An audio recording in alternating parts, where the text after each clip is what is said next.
Praise the lord. ప్రభు యేసుక్రీస్తునందు నా ప్రియమైన సహోదరి సహోదరులకు మన ప్రభువును రక్షకుడైన యేసుక్రీస్తు నామంలో నా హృదయపూర్వక వందనములు. ఈరోజు వాక్యాంశం 2 కొరింథీ 13:5. మీరు విశ్వాసం గలవారై ఉన్నారో లేదో మిమ్మును మీరే శోధించుకుని చూచుకునుడి, మిమ్మును మీరే పరీక్షించుకునుడి.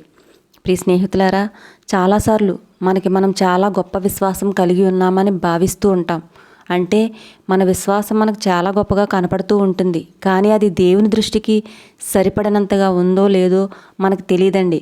ఉదాహరణకి, మన అవసరానికి మనం దేవుని మీద ఆధారపడేటప్పుడు, లేదా మన శక్తికి మించినది దేవుని ద్వారా పొందాలనుకునేటప్పుడు, లేదా గత్యంతరం లేని పరిస్థితుల్లో దేవుణ్ణి ఆశ్రయించినప్పుడు దానిని మనం విశ్వాసం అనుకుంటాం. దేవుడు మనకి కీడు చేయడు, మేలే చేస్తాడనుకోవడం, దేవుడు మనకి సమస్తం అనుగ్రహిస్తాడు, మనల్ని ఇబ్బంది పడనీయడనుకుని విశ్వసించడం అది విశ్వాసం కాదండి. దేవుడు మనల్ని ఏ స్థితిలో ఉంచినా, ఏం చేసినా చివరికి చావడానికి కూడా సిద్ధపడి దేవుని నమ్మడమే నిజమైన విశ్వాసం. దేవుడు మనల్ని పేదరికంలో ఉంచుతాడు, మనల్ని పస్తు పెడతాడు.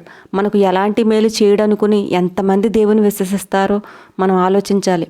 మనకు మేలు జరిగితే విశ్వసించడం, కీడు జరిగితే దేవుని నిందించడం అనేది విశ్వాసం కాదండి. దేవుడు అబ్రహామును తన ఒక్కగానొక్క కుమారుని బలి ఇవ్వమని అడిగినప్పుడు ఒక్క మాట కూడా మాట్లాడకుండా తన కుమారుని బలి ఇవ్వడానికి సిద్ధపడ్డాడు. అదేంటయ్యా, నువ్వే కదా నీ సంతానం ఇసుక రేణువుల్లా, ఆకాశ నక్షత్రాల్లా నీ సంతానం ఉంటుందన్నావు కదా, మరి ఇప్పుడు నా కుమారుని బలి ఇవ్వమంటున్నావని సణుగుకొనలేదండి. ఎందుకంటే స్త్రీ ధర్మం నిలిచిన సారా మృతుతుల్యమైన గర్భంలో నుండి జీవమును పుట్టించిన దేవునికి అసాధ్యమైనది ఏదీ లేదని అబ్రహాము హృదయపూర్వకంగా నమ్మాడు. బైబిల్ చదివితేనో ప్రార్థన చేసుకుంటేనే విశ్వాసంలో అవ్వమండి. మన విశ్వాసం పరీక్షింపబడి అందులో మనం విజయం సాధిస్తేనే విశ్వాసులం అవుతాం.